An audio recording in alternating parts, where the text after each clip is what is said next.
म्हणजे कारण कोरोनामध्ये अत्याधिक औषधांचा वापर झाल्यामुळं खऱ्या अर्थानं किडनीचे अनेक रोग सध्या आता पुढे येऊ लागलेत. इथं बसलेल्या प्रत्येकाला एक विनंती करून जातो, इथं बसलेल्या प्रत्येकाकडं कमीत कमी 10-15 लाख रुपयाची प्रत्येकाकडं गाडी आहे, पण त्या गाडीला मेंटेनन्ससाठी तुम्ही वर्षाला 30,000 रुपये बाजूला काढताय.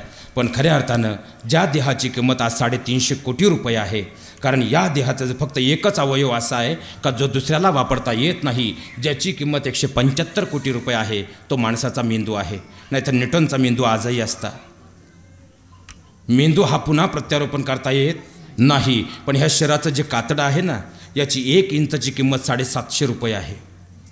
आपलं खऱ्या अर्थानं आणि या शरीराकडे आम्ही किती लक्ष देतोय याचा विचार करणं गरजेचं आहे. हात जोडून विनंती करतो, या तुम्ही जर 6 महिन्यामध्ये पाहिलं असेल तर प्रामुख्यानं हृदयविकाराचं प्रमाण हे वयाच्या 15 वर्षापासून 35 वर्षापर्यंत वेगानं वाढतं आहे. म्हणजे आमची तरुणाई आज हृदयरोगाला बळी पडते. हात जोडून तुम्हाला एक विनंती करतो, हृदयरोग म्हणजे काय आहे हो? ज्याप्रमाणे मेंदू आपल्या सबंध शरीरामध्ये चेतना पोचवण्याचं काम करतो, त्याप्रमाणे आपलं हृदय खऱ्या अर्थानं सबंध शरीरामध्ये रक्त पोचवण्याचं कार्य करतो. तो ज्या आधारे करतो त्या धमन्यांना कोरोनरी आर्ट म्हटलं जातं. सोपं फक्त 4 वाक्यामध्ये तुम्हाला सांगून जातो. लक्षात घ्या, ज्याप्रमाणे पाईप असतो त्या पाईपामध्ये जर अडथळा निर्माण झाला तर पाणी योग्य मात्रेत फेकलं जाईल का? जर एखाद्या रस्त्यावरती ओंडका आला तर खऱ्या अर्थानं तो मार्ग सुलभ राहील का? अगदी त्याचप्रमाणे शरीरामध्ये होणाऱ्या रक्तभिसरणामध्ये जर या कोरोनरी आर्ट म्हणजे रक्तधमन्यांमध्ये जर आतून कोलेस्ट्रॉलचा गंज चढला आणि ती जागा जर आकुंचित पावली तर रक्तप्रसरण व्यवस्थित होईल का? आणि जर ते रक्तप्रसरण व्यवस्थित झालं नाही तर खऱ्या अर्थानं हृदयरोगाचा धोका संभवतो. मग याचं कारण काय आहे? पहिल्यांदा हे समजून घ्या, हृदयरोग म्हणजे काय आहे. आता कधी कधी छातीत जळजळ होणं आणि आपल्या छातीमध्ये चमक निघाली की आपण म्हणतो ही पित्ताची चमक आहे. पण लक्षात घ्या, जर तुमच्या इतर चमक ज्यावेळेस निघतात त्यात एक वेगळी चमक अशी आहे. म्हणजे हृदयरोग ओळखण्याची सगळ्यात सोपी पायरी जर कोणती असेल, जर इथे मध्यभागी तुम्हाला चमक निघाली आणि ही मध्यभागी निघालेली चमक जर आपल्या डाव्या हाताकडं म्हणजे सरळ या पद्धतीने गेली तर नक्की समजून जा हा माइल्ड अटॅक आहे.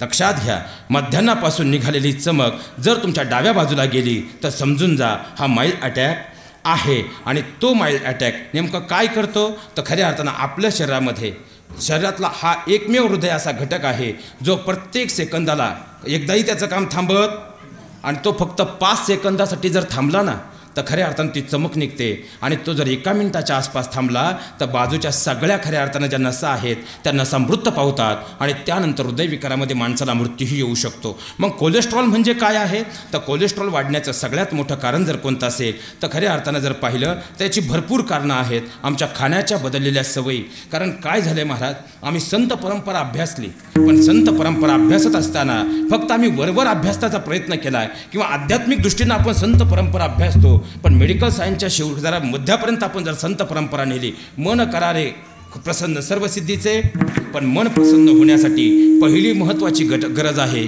ती म्हणजे वातावरण. म्हणून तर आमचे संत असू द्यात, ऋषी असू द्यात, त्यांनी तपश्चर्या कुठं केली? वन, अशा शांत प्रसन्न ठिकाणी केली. दुसरी म्हणजे व्यायाम.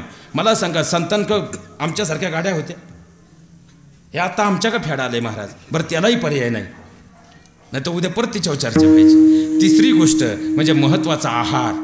संत परंपरेनं आहार काय सांगितलं आहे बरं मला सांगा. खिचडी कोणत्या ग्रंथात तुम्ही वाचली? तुम्ही सगळी पाठ्यातली माणसं आहेत. उपवासाला खिचडी चालते असं कुठं वाचलं तुम्ही? तुम्ही कोकणात गेला तर बाजरीची भाकरी उपवासाला चालते. तुम्ही लातूर पट्ट्यात गेला तर टॅमॅटो टाकून, जिरी टाकून उपवासाची खिचडी बनवली जाते. प्रत्येक ठिकाणी पदार्थ वेगळे बनतात. एकादशी कशासाठी आहे? आमची संत परंपरा फक्त आध्यात्मिक दृष्टीने नाही हो. जगाच्या पाठीवरती मेडिकल सायन्सचं सगळ्यात मोठा खऱ्या अर्थानं जर उदाहरण कोणतं असेल ते आमची संत परंपरा आहे. कारण खऱ्या अर्थानं संतांनी एकादशी का सांगितली? महिन्यातले 2 उपवास का? तर या शरीरामध्ये जे अतिरिक्त कोलेस्ट्रॉल जमा होतं, जे यकृताकडे वाहून नेलं जातं आणि यकृत त्याची विल्हेवाट करतं, पण त्यासाठी त्या शरीराच्या पचनसंस्थेला आराम देणं हे महत्त्वाचं आहे. म्हणून महिन्यातून 2 वेळा तरी त्या कोलेस्ट्रॉलचं पूर्ण विघटन होणं, यकृताकडे वाहून जाऊन विघटन व्हावं म्हणून एकादशी आहे. पण त्या दिवशी आमच्या खाण्यात आणखी डबल खिचडी आहे. म्हणून हात जोडून विनंती करतो, फक्त 2 गोष्टी करा. एक गोष्ट, तुमच्या रोजच्या जीवनात 2 पाकळ्या लसणाचा आहार समाविष्ट करा. दुसरी गोष्ट, झोपताना थोडीशी दालचिनी चघळा. कारण सगळ्यात महत्त्वाचा घटक, रक्त पातळ करण्याचं सगळ्यात मोठं जर कोणतं औषध असेल ती दालचिनी आहे. तिसरं म्हणजे दुग्धजन्य पदार्थ, पनीर वगैरे, आईस्क्रीम या गोष्टींपासून बंद व्हा. हॉटेलचं खाणं थोडं टाळा. घरातला आहार जवळ करा, कारण कसंही केलं तर ते बायको चांगली करते, हात धुवून करते. एकदा फक्त खऱ्या अर्थानं ते रोटी मारणारं तुम्ही हे पाहून घ्या. ते जर जवळून पाहिलं तुमची इच्छा आणखी वाढेल असं मला तरी वाटतं. हात जोडून विनंती करतो. आणि मांसाहार टाळा, कारण गरुड पुराण एकदा वाचा. जर मांसाहार केला त्याला काय केलं जातं माहिती आहे? प्राण्यांमध्ये सोडलं जातं वर. आता तुम्ही म्हणाल पाहायला गेल ते का? त्यांच्या पुढे डोकं लावायची आपली ताकद नाही. हात जोडून विनंती करतो. गळ्यात पवित्र तुळशीची माळ धारण करा. मन प्रसन्न ठेवा. डिप्रेशनमधून बाहेर पडा. डिप्रेशनची समस्या असेल आयुष्यात मित्रांना जवळ करा, कारण मित्र नावाचं टॉनिक तुमच्या डिप्रेशनमधून बाहेर काढणार आहे. आयुष्यात 2 तरी असे मित्र आपल्याला जर मिळवता आले आयुष्यात सुखी झाल्याशिवाय राहणार नाही. आणि तिसरी माझ्या बहिणींनो, जाताना एक गोष्ट तुम्हाला सांगून जातो. हात जोडून तुम्हाला विनंती करतो, तुमच्या जीवनामध्ये तुमच्या घरातल्या सासूसासऱ्यांना एक वेळ हवं तर उपाशी ठेवा. तुमच्या सासूसासऱ्यांना खऱ्या अर्थानं हवं तर तुम्ही जेवायला देऊ नका, पण तुमच्या पायावर डोकं टेकून तुमचा मुलगा म्हणून विनंती करतो, त्या नातवंडांपासून त्या आजी आजोबांना दूर करू नका. कारण त्यांच्या आयुष्यातला सगळ्यात मोठा प्राण जर कोणता असेल, त्या आजी आजोबा नातवंडात जवळ असतील तर 10 वर्ष लवकर खऱ्या अर्थानं अधिक जगतात. नातवंडात जवळ नसतील कितीही त्यांना काही द्या, ते फार लवकर निघून जातात. कारण आयुष्यातला सगळ्यात चांगला आजी आजोबांचा मित्र त्यांचे नातवंड असतात, आणि नातवंडांचा सगळ्यात जवळचा मित्र म्हणजे त्यांच्या आजी आजोबा असतात. पण आज आमच्या शहरी भागाची परिस्थिती एवढी भयानक झाली की आज आम्हाला आजी आजोबा नकोसे वाटायला लागले. म्हणून तर आता आज रविवार आहे, ही शनिवार रविवारची सुट्टी आली की आमची पोरं मात्र, आमची ती छोटी छोटी नातवंड मात्र आजी आजोबांकडे जायचं म्हणून मम्मीला हट्ट करतात. उद्या परवा सुट्टी आहे, उद्या परवा सुट्टी आहे, पटकन येऊ जाऊन, चल ना ग मम्मी मला आजोबांकडे घेऊन. अहो थरथरणाऱ्या काठीला बळ मिळतं बघ, अंधुक झालेल्या नजरेला आभाळ मिळतं बघ. थोडा तिथं प्रकाश करू एक रात्र राहून, चल ना ग मम्मी मला आजोबांकडे घेऊन. त्यांच्या खरभरीत हातानं निघतात म्हणती खाकरं, त्यांच्या खरभरीत हातानं निघतात म्हणती खाकरं, पण त्याच हाताने जगवलीत ना ग कितीतरी पाखरं. 1 तासासाठी आपण पाखरं व्हायला जाऊ, चल ना ग मम्मी मला आजोबांकडे घेऊन.